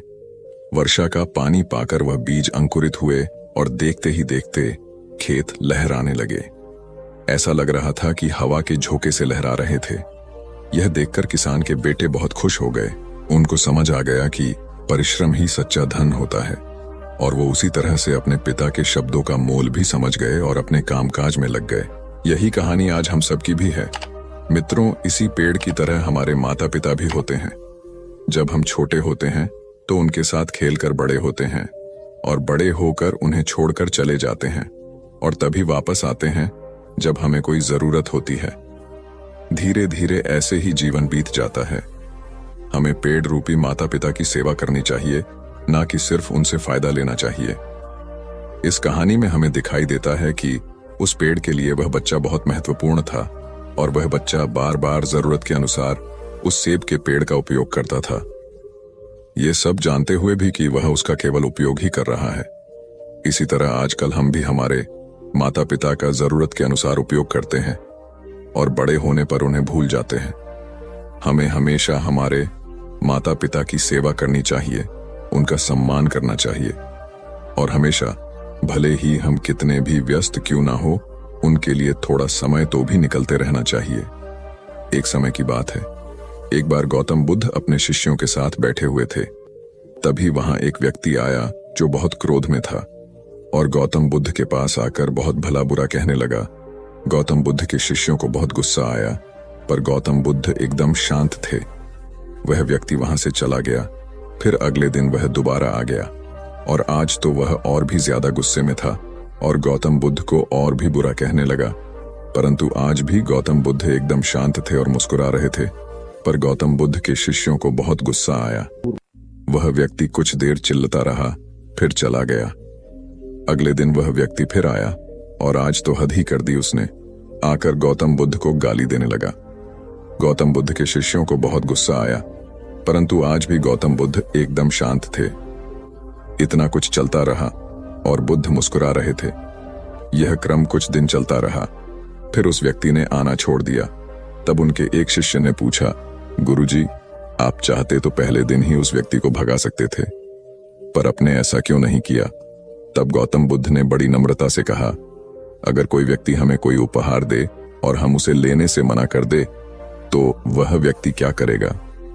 शिष्य ने कहा, वह व्यक्ति अपना उपहार लेकर लौट जाएगा। तब गौतम बुद्ध ने कहा, मैंने भी ऐसा ही किया। उस व्यक्ति ने मुझे उपशब्द रूपी उपहार दिया, मैंने उसे लेने से मना कर दिया, मतलब उस पर कोई भी प्रतिक्रिया नहीं दी, तो व्यक्ति अपने वह अपशब्द वापस लेकर लौट गया। एक व्यक्ति की 3 साल की बेटी थी। एक दिन उस व्यक्ति ने देखा कि उसकी बेटी उसके एक बहुत सुंदर और महंगे गोल्ड पैकिंग पेपर से एक बॉक्स को लपेट रही थी। ये देखकर उस व्यक्ति को बहुत गुस्सा आया है। उसने अपनी बेटी को बहुत डांटा, तुमने मेरे इतनी कीमती पेपर को बेकार कर दिया, वो भी बिना किसी मतलब के। तुम इसे अच्छे काम के लिए उपयोग करती तो अच्छा लगता, पर तुमने एक बेकार से डिब्बे को उसमें लपेट दिया। कुछ दिन बीते, दिवाली का दिन आया। उस व्यक्ति ने अपनी बेटी को गिफ्ट दिया। बेटी ने भी वही सुंदर सा गोल्डन बॉक्स पापा को दिया। उसके पापा पहले तो उसे देखकर बहुत खुश हुए, पर जैसे ही उन्होंने उस डिब्बे को खोला वह खाली था। यह देखकर उस व्यक्ति ने अपनी बेटी को घूरा और कहा, क्या तुम्हें इतना भी नहीं पता कि किसी को खाली डिब्बा नहीं देते? लड़की कुछ देर शांत रही, फिर बोली, पापा, यह डिब्बा खाली नहीं है, मैंने इसमें बहुत सारे किस आपके लिए रखे हैं। कभी कभी आप जल्दी ऑफिस चले जाते हैं और मैं सोती रह जाती हूं, तो आप इसमें से एक किस ले जा सकते हैं। बेटी की बात सुनकर उस व्यक्ति की आंख भर आई। एक गांव में एक लड़का रहता था। उसके घर की आर्थिक स्थिति ठीक नहीं थी। उसके मन में विचार आया, किसी बड़े शहर में जाकर वह नौकरी करे। वह कलकत्ता गया और नौकरी ढूंढने लगा। बहुत खोज के बाद उसे एक सेठ के घर में नौकरी मिल गई। नौकरी 6 आने रोज की थी।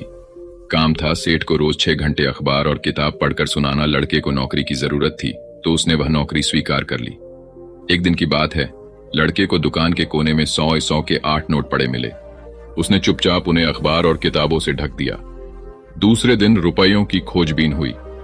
लड़का सुबह जब दुकान पर आया तो उससे पूछा गया। लड़के ने तुरंत ही प्रसन्नता से रुपये निकालकर ग्राहक को दे दिए। वह बहुत ही खुश हुआ। लड़के के ईमानदारी से सबको बहुत प्रसन्नता हुई। सेठ भी लड़के से बहुत खुश हुआ। सेठ ने लड़के को पुरस्कार देना चाहा तो लड़के ने लेने से मना कर दिया। लड़के ने कहा, सेठ जी, मैं आगे पढ़ना चाहता हूं, पर पैसों के अभाव में पढ़ नहीं पा रहा, आप कुछ सहायता कर दें। सेठ ने लड़के की पढ़ाई का प्रबंध कर दिया। लड़का बहुत मेहनत से पढ़ता गया। यही लड़का आगे चलकर बहुत बड़ा साहित्यकार बना। इसका नाम था राम नरेश त्रिपाठी। हिंदी साहित्य में इनका बहुत बड़ा योगदान है। एक रोटी की कीमत। रोटी की कीमत क्यों बढ़ेगी? एक बनिया था, 5 रुपए की एक रोटी बेचता था।